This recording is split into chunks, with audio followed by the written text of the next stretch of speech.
జై శ్రీరామ్. అశోకన ధ్వంసము చేసినందుకు హనుమంతుణ్ణి బంధించి రావణాసురుని దగ్గరకు తీసుకువస్తారు. అంతట రావణాసురుడు ఎందుకు ఈ విధంగా చేశావు అని అడిగినందుకు సీతాదేవి కోసం నేను అట్లా చేశానని హనుమంతుడు చెప్పాడు. ఓ రాక్షసరాజా, నేను సీతాదేవిని చూడవలెననుకుని ఈ లంకాపట్టణానికి వచ్చాను. నేను వాయుదేవుని కుమారుడిని. నా పేరు హనుమంతుడు. నేను సుగ్రీవుడి అమాత్యుడను, రామదూతను. రామ సందేశము తెలియచెప్పడానికి నేనిక్కడికి దూతగా వచ్చాను. మహాతేజోవంతుడు సుగ్రీవుడు నీ క్షేమము విచారించమన్నాడు. ధర్మార్థ కామ సహితమైన హితవాక్యము నీతో చెప్పమన్నాడు.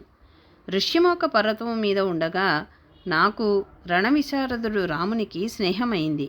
అతడు తన భార్యను రాక్షసుడొకడు అపహరించినాడని, వాడిని సంహారము చేసి తన భార్యను తెచ్చుకోవడానికి సమస్త విధములా సహాయము చేయవలసింది అని నన్ను కోరినాడు. నేను ఆ రామునితో నాకు వాలికి ఉన్న విరోధము చెప్పాను. వాలిని చంపుతానని రాముడు ప్రతిజ్ఞ చేసినాడు. అగ్నిసాక్షిగా ఆ మహాప్రభువు రాముడు నాతో స్నేహము చేశాడు. అంతటా అతడు వాలిని ఒకే ఒక్క బాణముతో సంహారము చేసి నాకు వానర రాజ్యము ఇప్పించినాడు. అందువలన నేను అవశ్యము రాముడికి సహాయము చేయడం కోసము ధర్మాన్ని అనుసరించి ఈ హనుమంతుని నీ దగ్గరకు దూతగా పంపించినాను. నీవు వెంటనే సీతాదేవిని రాముడికి ఇచ్చివేయవలసింది.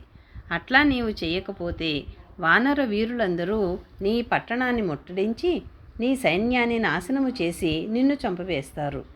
ఇది వరకు వానరులు దేవతలు సహాయము చేసి యుద్ధములో జయము సంపాదించి పెట్టినారు.